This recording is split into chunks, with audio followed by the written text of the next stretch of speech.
നമസ്കാരം. കൊല്ലം സോപാനത്തിൽ വീണ്ടും ഒരു നാടകകാലത്തിന് തിരശ്ശീല ഉയരുകയാണ്. 5-ാം തീയതി മുതൽ 18-ാം തീയതി വരെ കേരളത്തിലുള്ള പ്രശസ്തമായ പല സമിതികളുടെയും നാടകങ്ങൾ നാടകപ്രേമികൾക്ക് വലിയ ഒരു ആവേശവും ഹരവുമായി മാറും എന്നുള്ളതിൽ സംശയമില്ല. ഇന്ന് മത്സരത്തിൻ്റെ ആദ്യ ദിനമാണ്. തിരുവനന്തപുരം വേദവ്യാസയുടെ അഴകിയാണ് ഇന്നത്തെ നാടകം.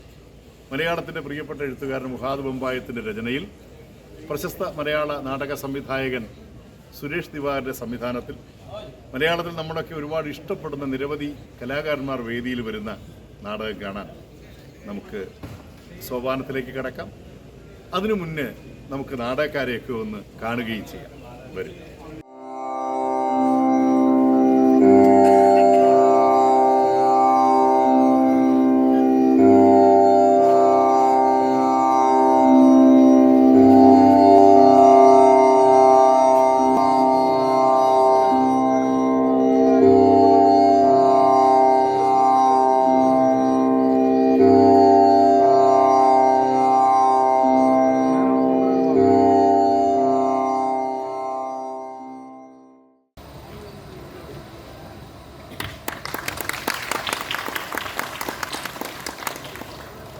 പുരസ്കാര ജേതാവിന് എല്ലാവിധ ആശംസകളും. നമസ്കാരം. ദേശിംഗനാട് സോപാനം മലയാള നാടകത്തിൻ്റെ ഉജ്ജ്വലമായ മുഹൂർത്തങ്ങൾ കാഴ്ചവെക്കുന്ന ഒരു വലിയ ഓഡിറ്റോറിയം. ഒരു നാടകത്തിന് തിരശ്ശീല ഉയരുവാൻ ഇനി മിനിറ്റുകൾ മാത്രമാണ് ബാക്കിയുള്ളത്. തിരുവനന്തപുരം വേദവ്യാസ അഴകി തികച്ചും വ്യത്യസ്തമായ ഒരു നാടക അനുഭവമായിരിക്കും ഇത് എന്നതിൽ സംശയമില്ല. അതിന് വേറെ പ്രത്യേകത, ജീവിതത്തിൻ്റെ ഒരു കാലഘട്ടത്തിൽ നാടകത്തെ ഒരുപാട് സ്നേഹിച്ചിരുന്ന, ഒരു കാലഘട്ടത്തിൽ നാടകരംഗത്ത് നിറഞ്ഞു നിന്നിരുന്ന ഇന്ദുലേഖാമൻ പിന്നീട് ബിസിനസ് രംഗത്തേക്ക് ശ്രദ്ധ പതിച്ചു. നേരായ മാർഗത്തിലൂടെ വ്യവസായ രംഗത്ത് ലക്ഷ്മി ദേവിയുടെ കടാക്ഷമുണ്ടായി. പക്ഷേ ആ മനസ്സിൽ നാടകത്തിൻ്റെ തീജ്വാലകൾ അണയാതെ കാത്തു സൂക്ഷിച്ചു. ഒരു തിരിച്ചുവരവിന് ശേഷം ഇപ്പോൾ വീണ്ടും തിരുവനന്തപുരം വേദവ്യാസ എന്ന സമിതിയിലൂടെ മലയാള നാടക രംഗത്ത് സജീവമായിരിക്കുന്നു. സന്തോഷം മേഡം. ഇന്ദുലേഖ മേഡത്തോടൊപ്പം നമുക്ക്, മേഡം എന്ന് പറഞ്ഞാൽ ഒരുപക്ഷെ ഇഷ്ടപ്പെടില്ല, ഇന്ദുലേഖ എന്ന കലാകാരിയോടൊപ്പം നമുക്ക് കുറച്ച് നിമിഷങ്ങൾ പങ്കിടാം. നാടക വിശേഷങ്ങൾ അറിയാം. സ്വാഗതം. ഞാനൊരു 10-22 വർഷത്തിന് മുമ്പ് നാടകത്തിൽ വന്നിട്ടുണ്ട്. അപ്പോൾ അതുകൊണ്ട് ആ ഒരു ഇഷ്ടം എപ്പോഴും മനസ്സിൽ കിടക്കുന്നതുകൊണ്ടാണ് ഒരു 22 വർഷത്തിന് ശേഷം വീണ്ടും നാടകത്തിലോട്ട് ഇറങ്ങാം എന്ന് വിചാരിച്ചത്. നാടകം എന്ന് പറഞ്ഞാൽ നമ്മുടെ എന്താ പറയുക, ഒരു ആത്മാവ് പോലാണ്. അതുകൊണ്ട് മാത്രം പണ്ട് ഞാൻ ജീവിക്കാൻ വന്നതാണെങ്കിൽ ഇപ്പോൾ എനിക്കത് ഒരു എന്താ പറയുക, എൻ്റെ ഒരു ജീവശ്വാസം പോലാണ് നാടകം. ഞാനും ഫീൽഡിൽ നിൽക്കുന്ന സമയത്തിൽ നാടകത്തിന് ഓഡിയൻസ് ഉണ്ടായിരുന്നു. ഇടയ്ക്ക് വെച്ച് അതങ്ങ് പോയി.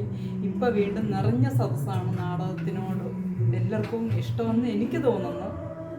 എൻ്റെ അഭിപ്രായം മാത്രമാണ്, ബാക്കി എനിക്കറിയില്ല. എന്നാലും ഇപ്പം ഞങ്ങളിപ്പോൾ അവതരിപ്പിച്ച വേദികളിലൊക്കെ നിറഞ്ഞ സദസ്സാണ്. നാടകം ജനം ഏറ്റെടുത്ത് തുടങ്ങിയിട്ടുണ്ട്. ഇതുവരെയുള്ള പ്രതികരണമുള്ളൊരു 90% ഒക്കെയാണ്. ഞങ്ങളിത് 3ാമത്തെ സ്റ്റേജാണ്. അപ്പോൾ തീർച്ചയായിട്ടും ഇത് ജനം ഉൾക്കൊള്ളും എന്ന് തന്നെയാണ് ഞങ്ങളുടെ ഒരു ആത്മവിശ്വാസവും. സുരേഷ് ഏട്ടനെ പോലെ വലിയൊരു ഡയറക്ടറിൻ്റെ കീഴിൽ വർക്ക് ചെയ്യുക എന്നുള്ളത് തന്നെ എനിക്ക് കിട്ടിയ ഏറ്റവും വലിയ മഹാഭാഗ്യമാണ്. അദ്ദേഹത്തിൻ്റെ കൂടെയുള്ള ഒരു നാടക അനുഭവം എന്ന് പറഞ്ഞാൽ എന്നെ സംബന്ധിച്ചിടത്തോളം എനിക്ക് എന്തോ ഒരു വലിയ കാര്യം സാധിച്ച പോലാണ്. പല തുലാസുകളിൽ തൂക്കുന്നുണ്ട് എന്ന് വെച്ചാൽ ജനം പല കാഴ്ചപ്പാടിലല്ലേ നാടകത്തെ കണ്ടിരുത്തുന്നത്. അപ്പോൾ പലരും നമ്മളിപ്പോൾ ഒരു വീട്ടിൽ നിന്ന് ഇറങ്ങി വരുന്നവരല്ലല്ലോ എല്ലാം, പല കുടുംബങ്ങളിൽ നിന്ന് വരുന്നവരല്ല. അപ്പോൾ നാടകത്തെക്കുറിച്ച് പലർക്കും പല അഭിപ്രായമായിരിക്കും. ഗവൺമെൻറ്റിൻ്റെ ഭാഗത്തുനിന്ന് യാതൊരു സഹായവും നാടക കലാകാരന്മാർക്ക് അല്ലെങ്കിൽ നൃത്ത കലാകാരന്മാർക്ക് കിട്ടുന്നില്ല എന്നുള്ളതാണ്. അവർ ലൈവ് കളിക്കുന്നു, പോകുന്നു എന്നതിലപ്പുറം എനിക്ക് തോന്നുന്നത് ഏറ്റവും കഠിനമായ ജോലിയും ലൈവാണെന്ന്. അപ്പോൾ സർക്കാരിൻ്റെ ഭാഗത്തു നിന്നും അവരെ സപ്പോർട്ട് ചെയ്യാൻ യാതൊരു കാര്യങ്ങളും നടക്കുന്നില്ല എന്നാണ് എൻ്റെ ഒരു അനുഭവം. ഞങ്ങൾ സംസാരിച്ചിട്ടുണ്ടായിരുന്നു, എന്നെ ഒരു നാടകം എടുക്കണമെന്ന് മുഹാദിനോടും സുരേഷ് ഏട്ടനോടും പറഞ്ഞു. അവർ പറഞ്ഞു കാലങ്ങളായിട്ട് വാസ്തവത്തെ എല്ലാവരും എടുക്കുന്നതാണ്. അതുകൊണ്ട് തന്നെ നമുക്ക് വേറൊരു തികച്ചും വ്യത്യസ്തമായൊരു വാസ്തവത്തെ ഇറക്കാം എന്ന് പറഞ്ഞിട്ട് ഞങ്ങൾ മുന്നോട്ട് പോവുകയായിരുന്നു. പ്രേക്ഷകരോട് പറയാനുള്ളതെന്ന് വെച്ചാൽ ഒരു 10, 16 അല്ലെങ്കിൽ 17 പേരുടെ കൂട്ടമായ ഒരു അധ്വാനമാണ് നാടകം എന്ന കല. അപ്പോൾ അവർക്ക് ഞങ്ങൾക്ക് റേറ്റ് ഉത്സവപ്പറമ്പിൽ നിന്ന് കിട്ടുന്നതായാലും ഏത് പ്രോഗ്രാമിനായാലും അതിൻ്റേതായിട്ടുള്ള മാന്യമായ റേറ്റ് കൂട്ടി കിട്ടണം. എന്ന് വെച്ചാൽ കലാകാരന്മാരെന്ന് പറഞ്ഞാൽ പ്രത്യേകിച്ച് നാടക കലാകാരന്മാർ ജീവിക്കാനായിട്ട് ഇറങ്ങി തിരിച്ച് ഇതുകൊണ്ട് മാത്രം ജീവിക്കുന്ന 100-ൽ പരം കുടുംബങ്ങളുണ്ട്. അപ്പോൾ അങ്ങനെയുള്ളവർക്ക് നല്ലൊരു സാലറി ഞങ്ങൾക്ക് കൊടുക്കാൻ കഴിയണം. അങ്ങനെ കൊടുക്കാൻ കഴിയണം എങ്കിൽ പ്രോഗ്രാം സ്ഥലത്ത് നാടകത്തിന് റേറ്റ് കൂട്ടി കിട്ടണം. 10-15 പേരുടെ ഒരു അധ്വാനമാണ് നാടകം എന്ന് പറഞ്ഞാൽ എങ്ങനെ പോയാലും ഒരു 2 മാസത്തെ ക്യാമ്പ് അല്ലെങ്കിൽ ഒരു 40 ദിവസമെങ്കിലും മസ്റ്റായിട്ട് ക്യാമ്പ് കാണും. അപ്പോൾ ഇതെല്ലാം ഉൾക്കൊണ്ടാണ് മുന്നോട്ട് വരുന്നത്. ഒരാളുടെ മാത്രമല്ല, ഒരു 10-15 പേരുടെ ഒരു അധ്വാനമാണ് നാടകം എന്ന് പറയുന്നത്. ലൈവാണത്, സ്റ്റേജ് ലൈവാണ്. തീർച്ചയായിട്ടും നാടകം മടങ്ങി വരുന്നു എന്ന് വെച്ചാൽ ഞങ്ങൾക്ക് ഭയങ്കര പ്രതീക്ഷയാണ്. ഇപ്പോൾ നമ്മൾ നാടകം കാണാൻ കാണികളാണെങ്കിലും സദസ്സ് നിറഞ്ഞാണ് ഇരിക്കുന്നത്. അപ്പം നാടകത്തിൽ നമുക്ക് വലിയ പ്രതീക്ഷയുണ്ട്. നാടകം മടങ്ങി വരുന്നു എന്നാണ് എൻ്റെ ഒരു തീരുമാനം.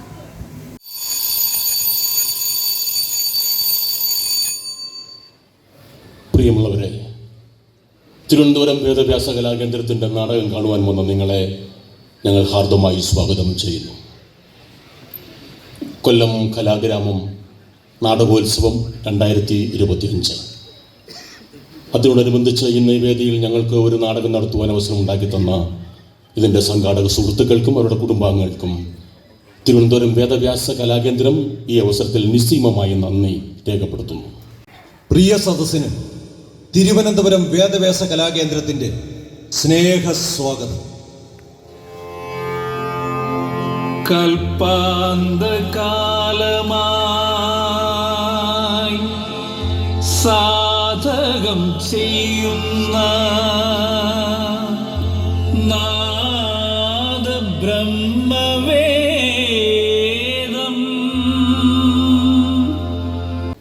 തിരുവനന്തപുരം വേദവ്യാസ കലാകേന്ദ്രത്തിന് വേണ്ടി സുഗതൻ പെരുങ്കുഴി അവതരിപ്പിക്കുന്നു അഴകി.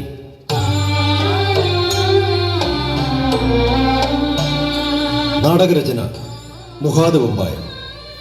കവിതകൾ മഹാകവി കുമാരനാശാൻ. ഗാനങ്ങൾ ചെമ്പഴന്തി ചന്ദ്രബാബു.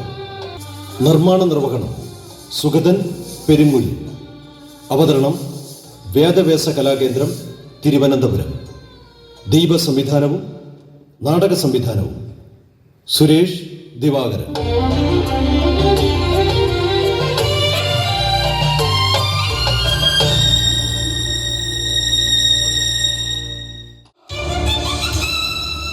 പോലീസ് സൂപ്രണ്ട് കരന്തപാടിയാണ് സംസാരിക്കുന്നത്. നീ എവിടെയാണ് ഒളിച്ചിരിക്കുന്നത്? കീഴടങ്ങുക. ബ്രിട്ടീഷ് പോലീസ് ഈ പാറമുകളിലും താഴെയുള്ള കൊടുങ്കാട്ടിലുമുണ്ട്. ഇന്ന് ഞങ്ങൾ പോലീസിന് പിടിപ്പത്തി ജോലിയുണ്ട്. കേവലം ഒരു വേശ്യാത്തരണിയുടെ കുറ്റകൃത്യത്തിന് ചുറ്റും കിടങ്ങാൻ ഞങ്ങൾക്ക് നേരമില്ല.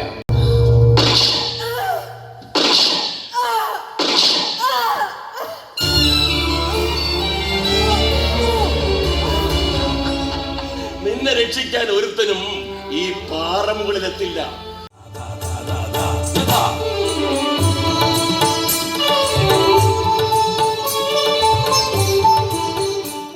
നമ്മൾ ഇന്ത്യ വിട്ട് പോന്നു കഴിഞ്ഞു. ഭാവിയിലെ അധികാരാർത്ഥികൾ നമ്മൾ ചെയ്തതിനേക്കാൾ വലിയ അളവിൽ വർഗീയതയെ വളമിട്ട് ജനങ്ങളെ മതത്തിന്റെ പേരിൽ തമ്മിൽ തമ്മിൽ കുരുതി കൊടുത്ത അധികാരം നുണയും.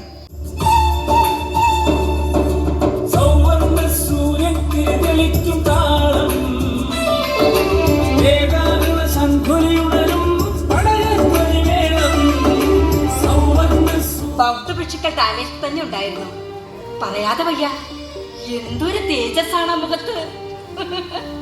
ഭീതി മോഹിച്ചു പോയതിൽ അനൗചിത്യമേയില്ല. അത് അവസാനിപ്പിക്കണം എന്ന് താക്കീത് നൽകാനാണ് ഞാൻ വന്നത്. താക്കീത് നൽകാനും ആജ്ഞാപിക്കാനും ഞാനിപ്പോൾ നിങ്ങളുടെ തടവറയിൽ കയ്യും കാലും കെട്ടിക്കിടക്കുന്ന പഴയ മിണ്ടാപ്രാണിയല്ല. ദീദി പറഞ്ഞത് കേട്ടില്ലേ? ദീദിക്ക് നിങ്ങളോട് സംസാരിക്കാനൊന്നുമില്ലെന്ന്. പറയാൻ എന്തെങ്കിലും ഉണ്ടെ പറഞ്ഞിട്ട് പൊയ്ക്കോളൂ.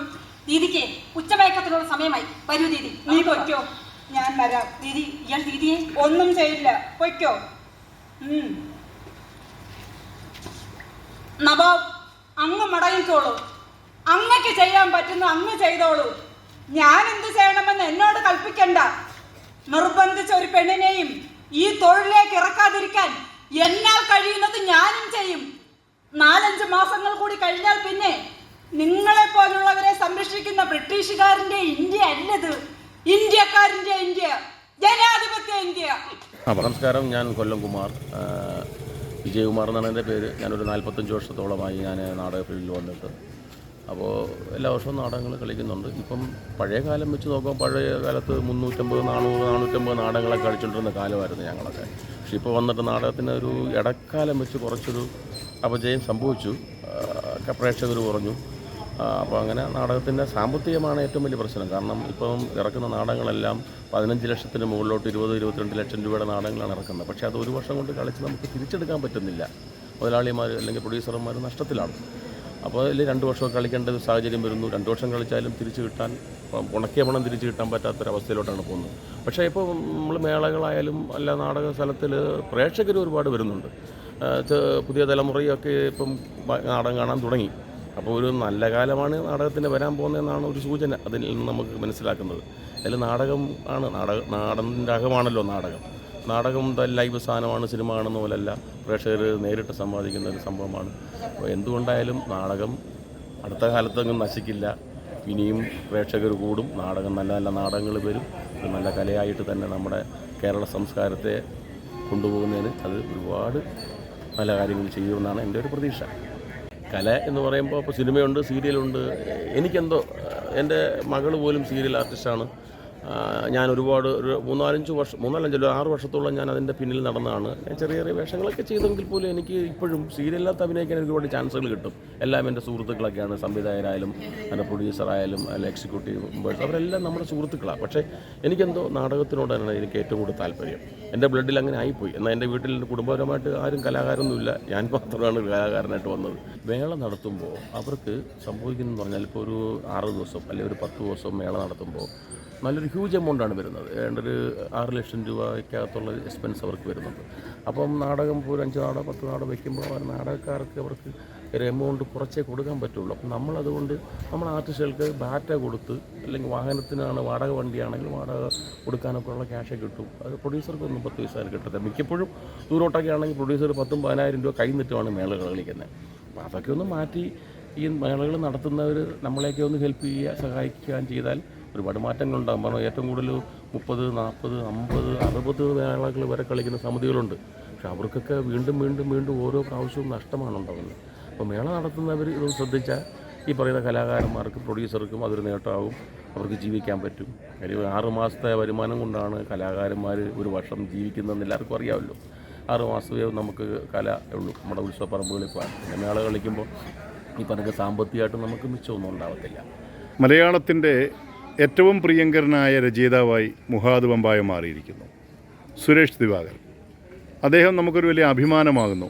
നിരവധിയായ ഹിറ്റ് നാടകങ്ങളുടെ സംവിധായകൻ. തിരുവനന്തപുരം വേദവ്യാസ ഈ അഴകി എന്ന നാടകം, ഇതിലെല്ലാം സീനിയർ കലാകാരന്മാരാണ്. ഇതിൻ്റെ ഉടമസ്ഥ അല്ലെങ്കിൽ ഈ നാടകത്തിൽ അഭിനയിക്കുന്ന പ്രധാന കഥാപാത്രവും ഇന്ദുലേഖ മാഡമാണ്. ഈ ഒരു സമിതിയെക്കുറിച്ച്, നാടകത്തെക്കുറിച്ച് ചേട്ടൻ്റെ കാഴ്ചപ്പാട്. നാടകം രചനാപരമായിട്ട് നല്ല നാടകമാണ്. അപ്പം വാസവദത്ത എന്ന് പറയുന്ന നമ്മളൊരു കോൺസെപ്റ്റ്, കുമാരനാശാൻ്റെ കരുണ, അതിനെ ബേസ് ചെയ്ത് വാസവദത്തയുടെ നാടകമാണെങ്കിൽ അത് ഏകദേശം ഒരു 5-6 സമിതിയോട് വർഷങ്ങളായിട്ട് അതെടുക്കുകയും ആ നാടകങ്ങൾ വിജയിക്കുകയും ചെയ്തിട്ടുണ്ട്. ഇപ്പോൾ നമ്മൾ വീണ്ടും ആ നാടകം അതേപോലെ ഇറക്കിയാൽ അതിന് അത്രയും ഒരു പ്രേക്ഷകരുണ്ടാവില്ലെന്ന് വിചാരിച്ചിട്ട് നമ്മളൊരു ട്വിസ്റ്റ് അതിനകത്ത് വരുത്തി, കഥാപാത്രങ്ങൾക്കൊക്കെ 1-2 ചേഞ്ചസ് ഒക്കെ വരുത്തി. അതിനകത്തിപ്പം പഴയതായിട്ടുള്ളത് ഉപഗുപ്തനും വാസവദത്തയും മാത്രമേ ഉള്ളൂ. അപ്പം ഇന്ത്യൻ സ്വാതന്ത്ര്യത്തോടനുബന്ധിച്ചാണ് നമ്മൾ ഈ നാടകം ഇന്ത്യൻ സ്വാതന്ത്ര്യം കിട്ടുന്നതിന് തൊട്ട് മുമ്പുള്ള സംഭവമായിട്ടാണ് നമ്മൾ ഈ കഥ അവതരിപ്പിക്കുന്നത്. ഇതിനകത്ത് വാസവദത്ത എല്ലാവരും കാണുന്നത് ചെറുപ്പക്കാരിയായ വാസവദത്തയെ കാണണം എന്നാണ് ആഗ്രഹിച്ചാണ് എല്ലാവരും വരുന്നത്. ഇത് പക്ഷേ ചെറുപ്പക്കാരിയായ വാസവദത്തയല്ല. ഇവരൊരു 20 വർഷങ്ങൾക്ക് മുൻപ് ഇങ്ങനെ ഒരു വേശ്യാലയത്തിൽ പെട്ടുപോകുന്നു. അത് കഴിഞ്ഞ് അവർ പ്രായമായി അവർക്ക് ഒരു 45-50 വയസ്സ് പ്രായം ഉള്ള ഒരു സ്ത്രീയായിട്ടാണ് നമ്മൾ ഈ നാടകത്തിൽ നമ്മൾ ചിത്രീകരിച്ചിട്ടുള്ളത്. പക്ഷേ പ്രേക്ഷകരത് ശ്രദ്ധിക്കാറില്ല. ഡയലോഗ് പറയുന്നുണ്ട് അവരതിനകത്ത്. പിന്നെ ഞാൻ ആദ്യമായി ചോട്ടപുരുഷനിൽ നിന്ന് ഞാൻ ഗർഭം ധരിച്ചിരുന്നെങ്കിൽ നിന്നെ പിന്നെ മുതിർന്ന ഒരു മകൻ എനിക്കുണ്ടായിരുന്നേനെ എന്ന് പറയുന്നൊരു ഡയലോഗുണ്ട്. അത് പ്രേക്ഷകർ ശ്രദ്ധിക്കണം എന്നാണ് എൻ്റെ ഒരു കാഴ്ചപ്പാട്. നാടകം നല്ല നാടകമാണ്, നല്ല രചനയാണ്, നല്ല സംവിധാനമാണ്. ഏതാണ്ട് ഒരു 20-22 ലക്ഷം രൂപ മുടക്കിൽ ഇറക്കിയ നാടകമാണ്. അപ്പോൾ അത് വിജയിപ്പിക്കണം എന്നുള്ളതാണ്. നല്ല ആർട്ടിസ്റ്റുകളാണ്, നല്ല അവതരണമാണ്. അപ്പോൾ ഞങ്ങളിപ്പോൾ നാടകം ഇറക്കിയിട്ടത് 3ാമത്തെ സ്റ്റേജാണ്. നമ്മളിതൊരു ഉദ്ഘാടനം പോലും കളിച്ചില്ല. ഫൈനൽ റിഹേഴ്സൽ കഴിഞ്ഞിട്ട് നേരെ കാർത്തിക തിരുനാളിൽ കളിച്ചു. മേനങ്ങാന്ന് പിന്നെ പാരിപ്പള്ളി കളിച്ചു. ഇന്നിപ്പോൾ സോപാനത്തിൽ കളിക്കുന്നു. ഒരു 10 നാടകമാകുമ്പോഴേ നല്ല ട്രാക്കിലാവും. അത് നമുക്കും അറിയാമല്ലോ, എല്ലാവർക്കും അറിയാമല്ലോ. 10 നാടകം അടുപ്പിച്ച് കളിക്കുമ്പോഴേ ട്രാക്കിലാവും. നാടകം വിജയിക്കും. നല്ല നാടകമാണ്. പ്രേക്ഷകർക്ക് സന്തോഷമായിട്ടിരുന്ന് കാണാൻ പറ്റുന്നൊരു നാടകമാണ്. രാഷ്ട്രീയത്തിൽ പലർക്കും അധികാരത്തിലേക്കുള്ള വഴിയൊരുക്കും. അതുകൊണ്ട് വർഗീയതയ്ക്ക് മേൽ മനുഷ്യ സ്നേഹത്തിന്റെ മരുന്ന് പുരട്ടണം നമ്മൾ. ചെന്ന് പ്രവർത്തനങ്ങൾ ആരംഭിക്കും. കമനീയ കായകാന്തി കലരും ജനമിങ്ങനെ കമനീ വിമുഖമായാൽ കഠിനമല്ലേ.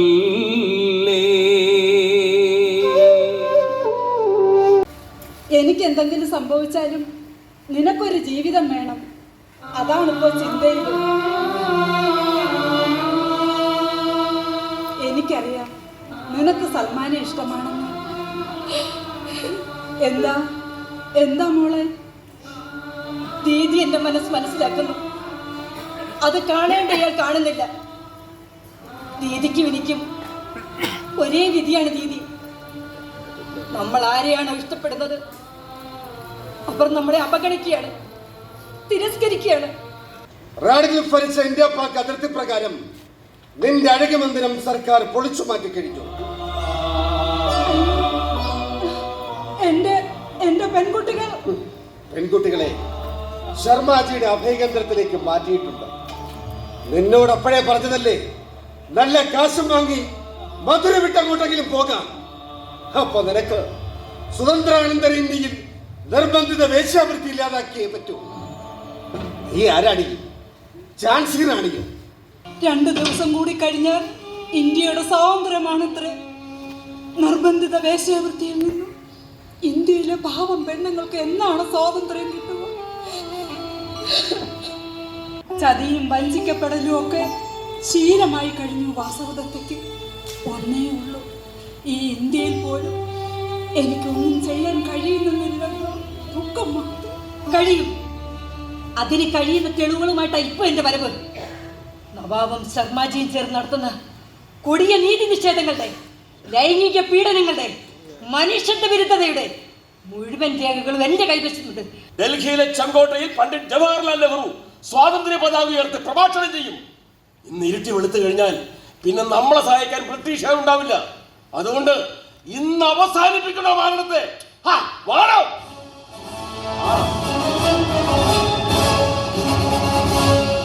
വാസുദത്ത, നിങ്ങൾ ഇവിടെ എവിടെ ഉണ്ടെന്ന് എനിക്കറിയാം. നിങ്ങളിത് കേൾക്കുന്നുണ്ടെങ്കിൽ വേഗം രക്ഷപ്പെട്ടോ. അവർ നിങ്ങളെ കൊന്നിട്ടേ മടങ്ങൂ. നിങ്ങൾ നിരപരാധിയാണെന്ന വിശ്വാസം ഉറപ്പുകൊണ്ടാണ് ഞാൻ പറയുന്നത്. പിടിക്കപ്പെട്ടാൽ നിങ്ങൾ ചൂണ്ടി ഷൂട്ട് ചെയ്യാൻ ഓർഡർ ഇട്ടാൽ നിങ്ങൾ ചെയ്യേണ്ടി വരും. അതുകൊണ്ട് വേഗം രക്ഷപ്പെട്ടോ.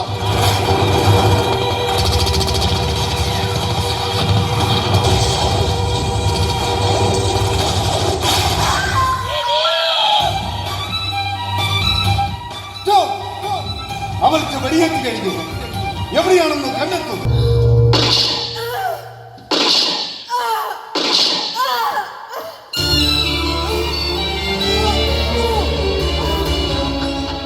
നിന്നെ രക്ഷിക്കാൻ ഒരുത്തനും ഈ പാറമുകളിലെത്തില്ല. ശരണം ഗച്ഛാമി. ആരാ? മരണത്തിന്റെ മാലാകമാരാണോ? ഞാനാണ്. ആരെയാണോ വാസുദത്ത പലതവണ കാണാൻ ആഗ്രഹിച്ചത് അതേയാൾ ഉപഗുപ്തൻ. സമയമായി വരാനും കാണുവാനും. ഈ അവസ്ഥയിലോ? കൈകാലുകളിൽ നിന്ന് ചോര വാർന്നു ഒന്ന് ചലിപ്പിക്കാൻ പോലും കഴിയാതെ ഒരു മാംസപിണ്ഡമായി മരണത്തെ കാത്തു കിടക്കുമ്പോഴാണോ സമയമായിട്ട്? ഇപ്പോഴാണ് നിനക്ക് മോക്ഷമന്ത്രം ഉപദേശിക്കാൻ സമയമായത്. മുമ്പ് നീ കാമരൂപണത്തിനായി എൻ്റെ ശരീരത്തെയാണ് ക്ഷണിച്ചത്. അതുകൊണ്ടാണ് ഞാൻ സമയമായില്ല എന്ന് ഒഴിഞ്ഞത്. കഷ്ടം. എന്തേ വാസവദത്ത, ഇച്ഛാഭംഗം തോന്നുന്നുണ്ടോ? ഇല്ല, സഹതാപം മാത്രമാണ് തോന്നുന്നത്. കാമപൂർണത്തിനായി ഉപഭോക്തനെ കൊതിച്ച് എനിക്ക് മരണശയ്യയിൽ മോക്ഷം ഉപദേശിക്കാമെന്നതാണത്രേ.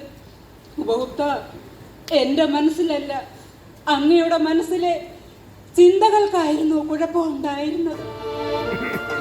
ഞങ്ങൾക്ക് കൂടി സ്വാതന്ത്ര്യം ലഭിക്കുവാൻ അങ്ങ് സഹായിക്കുമോ എന്നറിയാം. ശരീരം മോഹിച്ചാണത്രേ.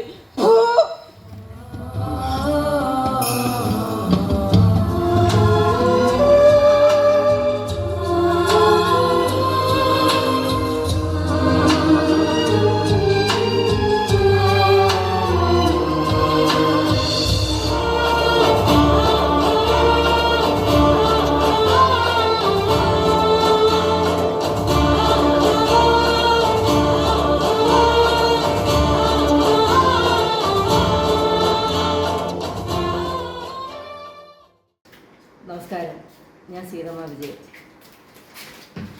39 വർഷം നാടക ജീവിതമായി മുന്നോട്ട് പോയിക്കൊണ്ടിരിക്കുന്ന ഒരവസരത്തിലാണ് വേദവ്യാസയുടെ നാടകത്തിൽ 27 വർഷങ്ങൾക്ക് മുമ്പ് എന്നെ ഈ വേദവ്യാസയിലേക്ക് അഭിനയിക്കാനായിട്ട് വിളിച്ചതാണ്.